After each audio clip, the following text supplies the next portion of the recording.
Collision of a falling body with a fixed horizontal plane, স্থির অনুভূমিক তলের সঙ্গে পতনশীল বস্তুর সংঘর্ষ। অর্থাৎ এখন যদি একটা বস্তু ওপর থেকে পড়তে থাকে ভি ভেলোসিটি নিয়ে এবং একটা মেঝের উপরে পড়ার পরে একটা বলকে যদি আমরা ধরে নিই যে একটা বল ওপর এইচ উচ্চতা থেকে ভি ভেলোসিটি নিয়ে মেঝের উপরে পড়লো এবং সে ডব খাওয়ার পরে ওপরের দিকে উঠতে থাকবে। অর্থাৎ দ্য ভেলোসিটি অফ অ্যাপ্রোচ যদি ভি হয়, অর্থাৎ আগমন বেগ অ্যাট ফার্স্ট কলিশন যদি ভি হয়, তাহলে সেক্ষেত্রে V square equal to U square plus 2gh এই ফর্মুলা থেকে, অর্থাৎ এখানে বস্তুটা প্রথমে স্থির অবস্থায় ছিল সেই জন্য ইউ ইকুয়াল টু 0, অর্থাৎ V square equal two 2gh or v equal to root over 2gh. If e is the coefficient of restitution, অর্থাৎ সংঘাত গুণাঙ্ক যদি ই হয়, coefficient of restitution মানে হচ্ছে সংঘাত গুণাঙ্ক, তাহলে velocity of separation after collision কি হবে না, তো তার যে বেগ সেটা হচ্ছে ইভি। অর্থাৎ বস্তুটা ফার্স্ট কলিশনের পরে, অর্থাৎ বস্তুটা প্রথমবার সংঘাতের পরে কোন বেগ নিয়ে উপরের দিকে উঠতে থাকবে, ইভি বেগ নিয়ে উপরের দিকে উঠতে থাকবে। তাহলে তার অপসরণ বেগ কত হলো, ইভি। এখন সংঘাতের পর যদি বস্তুটা এইচ উচ্চতা আরোহণ করে, অর্থাৎ সে একবার সংঘাত করলো তারপরে সে আবার ডব খেয়ে ওপরের দিকে উঠলো এইচ উচ্চতা, অর্থাৎ এই উচ্চতাটা যদি এইচ হয় তাহলে সেক্ষেত্রে আমরা V square equal to U square minus 2gh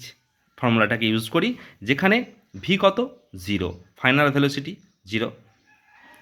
you কত ইভি, সেই ইভি ভেলোসিটি নিয়ে উপরের দিকে উঠছে, আর এখানে হাইস্টটা কত আমরা ধরেছি এইচ, ক্যাপিটাল এইচ, তাহলে 0 ইকুয়াল টু ইভি তার হোল স্কোয়ার মাইনাস 2gh, তাহলে এটা করলে 2gh equal to E square V square আর এইচ ইকুয়াল টু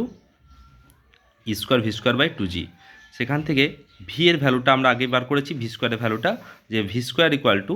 2gh, তাহলে এখানে যদি এই ভ্যালুটা পুট করে দিই তাহলে ই square into 2gh by 2g, তাহলে এইচ ইকুয়াল টু 2g কেটে যায়, H equal to E square H. তাহলে স্থিতিস্থাপক সংঘাতের ক্ষেত্রে কি হয় না, তো যদি elastic collision E equal to 1 হয়, তাহলে সেক্ষেত্রে ই ইকুয়াল টু যদি এখানে 1 হয়ে যায় তাহলে capital H equal two small H, অর্থাৎ কি হচ্ছে বস্তুটা প্রত্যেকটা সংঘাতের পরে কিন্তু একই উচ্চতা আরোহণ করবে। যদি প্রশ্ন আসে যে কোন কন্ডিশনে বস্তুটা প্রথমবার সংঘাতের পরে একই উচ্চতা আরোহণ করবে, তাহলে সেক্ষেত্রে আমার অ্যান্সার হচ্ছে যে যদি শুধুমাত্র ইলাস্টিক কলিশন হয়, অর্থাৎ স্থিতিস্থাপক সংঘাত হয়, তখনই কিন্তু বস্তুটা এই উচ্চতায় আরোহণ করবে, অর্থাৎ প্রত্যেকবার সংঘাতের পরে বা ডব খাওয়ার পরে একই উচ্চতা আরোহণ করবে, আদারওয়াইজ করবে না। তাহলে এক্ষেত্রে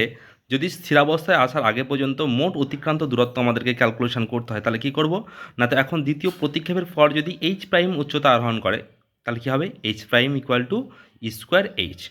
আর এইচ ইকুয়ালটা আমরা আগে বার করলাম যে H equal to E square H, তাহলে পুট করলাম, তাহলে H prime equal to E to the power 4 H. তাহলে থার্ড প্রতিক্ষেপের পরে কী হবে না, তো একই রকমভাবে আমরা করে যাব যে E square into square E to the power 4 H, এখানে এইচ প্রাইম হয়ে যাবে, তাহলে E to the power 4 E to the power square into E to the power 4 E to the power 6 into H.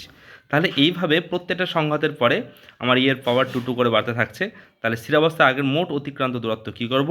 তো D equal to H plus 2 square H plus 2 E to the power 4 H plus 2 E to the power 6 H plus dot dot dot infinity. এই 2টা কোথা থেকে আসছে এটা একটা question. First হচ্ছে গিয়ে কি, ভাবো যে প্রথমবার সে ওপর থেকে নিচের দিকে পড়লো, আবার সে ওপরের দিকে উঠলো, তাহলে সে কতটুকু হাইট উঠলো, সে 2 টাইমস একই হাইট, সে 2 টাইমস ডিস্টেন্সটা কভার করছে। তাহলে H equal two 2 square H into 1 plus square plus T two the power 4 plus infinity. তাহলে এখান থেকে আমরা 2 স্কোয়ার এইচটা কমন নিয়ে নিয়েছি, তাহলে 1 প্লাস স্কোয়ার থাকছে এখানে, আর এখানে ই টু দি পাওয়ার 4 থাকছে, এভাবে চললো। তাহলে H plus 2 square H into এটাকে যদি আমরা ভাঙি ইনফাইনাইট সিরিজ থেকে, তাহলে এটা হয়ে যাবে 1 বাই 1 মাইনাস স্কোয়ার। তাহলে ডি ইকুয়াল টু